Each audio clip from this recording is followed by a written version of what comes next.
সবাই লাগেছে সন্ধ্যেবেলা আমার হাতের মুড়ি মাখানো খাবে। তো দেখেন ভাজা দিয়েছি আর কাঁচা মরিচ দেন তো কতগুলো দিয়েছি, এগুলো একসাথে ডোলে মাখবো।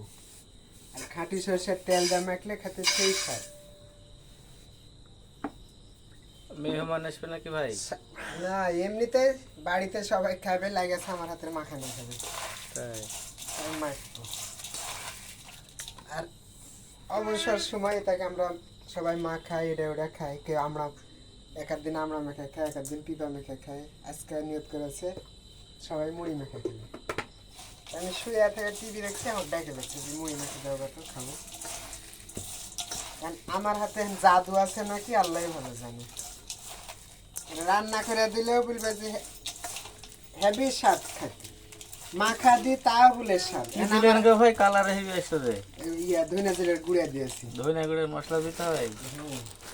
কারণ আমার হাতে জাদু আছে নাকি সবাই আমার হাতে রান্না খাওয়ার লেগে পাগল।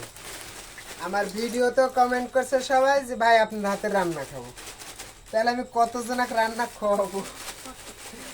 এখন তো দেখছি প্যাকেটটা ছেড়ে একটু বেশি বড় করে। 1 লাখ টাকা ইয়া থেকে তুলে আনা লাগবে খালি আমার ফ্রেন্ডের খাওয়ানোর লেগে। গাওলাই ছুটি হয়ে গেল।